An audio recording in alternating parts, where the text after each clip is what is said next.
Hello beautiful souls, this is Shauna at Ladybug Farm. We are cleaning out the duck pond today, so come along with us and learn a little bit along the way. Have you ever heard of aquaponics before?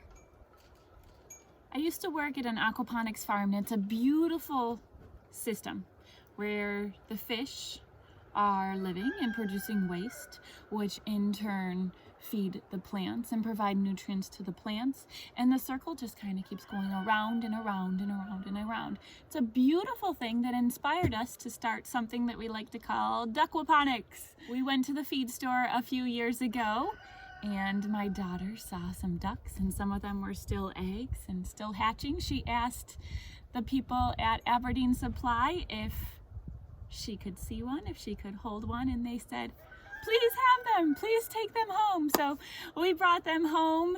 We cared for them in our house in a little pool for a little bit, eventually brought them outside and came up with this system that we are quite enjoying right now.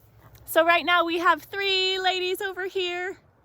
We just emptied their pond and they're kind of wondering what is going on and awaiting the new water. But let me show you what else they produced for us this morning.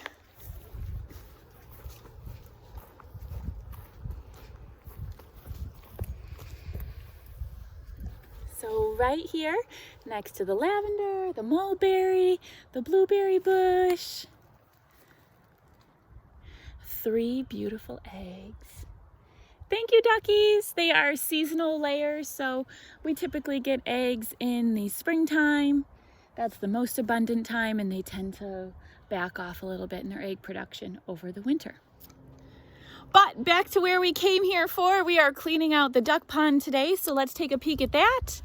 Just a little bit ago, I came in. This duck pond was full. I released the drain, which is right here, and emptied the pond. You can see how dirty that pond gets. We have a sign right there that says hands stay out of water, because guess what? Those ducks bring in a lot of dirt from their feet, but they also poop in their water. So again, going back to that aquaponics thought, how can we turn the problem of duck poop into a solution? We can use it to fertilize our plants. So that pipe that Jared installed goes underground right here. And I'll take you for a little walk so that you can see where it fertilizes and waters some of the plants throughout the garden. Here's the first stop. It comes along, that pipe comes up actually to get some sunlight and to get a little bit closer to the plant. It comes along our irises. We have some black-eyed Susans and yarrow planted throughout here. We have a persimmon tree and some tart cherries, raspberries, and blackberries. So it comes down along the side of our garden. You can follow that black pipe. Those green sprouts coming up are all elderberries, and the elderberries absolutely love lots and lots of water. So when they get deep soaked roots, they thoroughly enjoy that. And let's follow this pipe all the way to the bottom where it drains.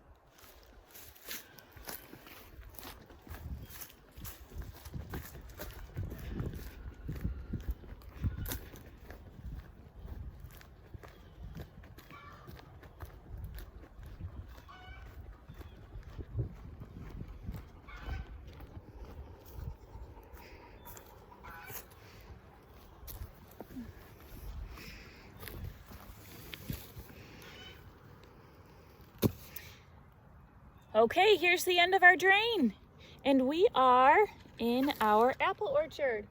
These apples have not set sprout yet, but we have a small apple orchard. We call it our test plot of about a dozen different semi-dwarf varieties. We do have additional irrigation hooked up, you can see, to some of these trees, because they like to be watered more than just once a week during the summertime. But you can see we just released some of that water from the duck pond, and some beautiful water came down to nourish the trees underneath all this mulch. Temporarily, we have our meat birds in here, and they are enjoying the space of the apple orchard as well.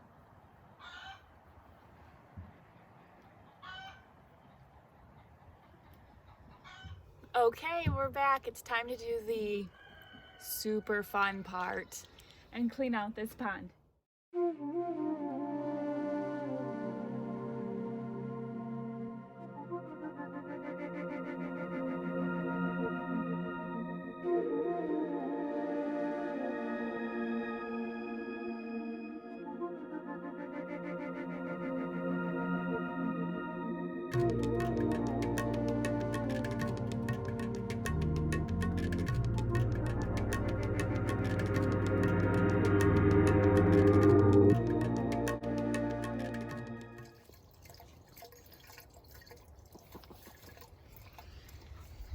So now our ducks are set with fresh water for the next week. You can see there's still a little bit of dirt in the water, and that's really just some rust that came off when I was scrubbing the side. And we also was inside enjoying some lunch with my family. The hose went a little bit too long. We have an overflow valve here where that extra water is going into, but it also really helps when we have an excess of rain. That way it doesn't flood out the ducks, their area, and make it kind of messy. A lot of people are going to ask how come they don't fly away, and it has to do with the breed that they are.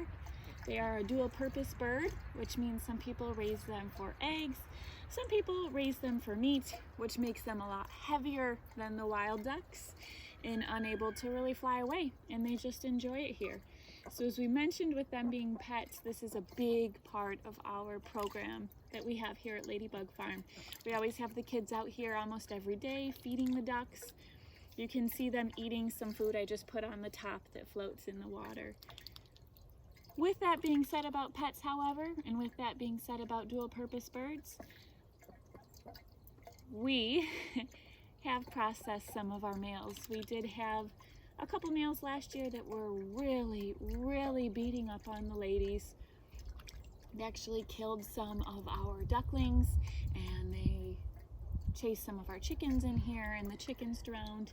So those males did become dinner one day.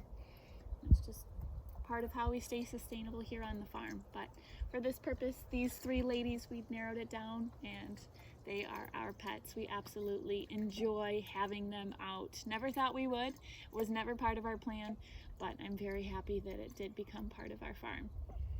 The other question we're going to have a lot from people is, can you eat their eggs?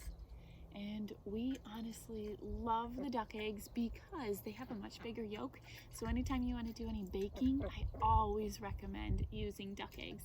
And they also store a lot longer than chicken eggs. So next time you have the ability, try out some duck eggs for yourself and let us know what you think. Thank you so much for joining us here at Ladybug Farm today while we took care of our ducks. I hope you all have a beautiful day ahead. Thank you.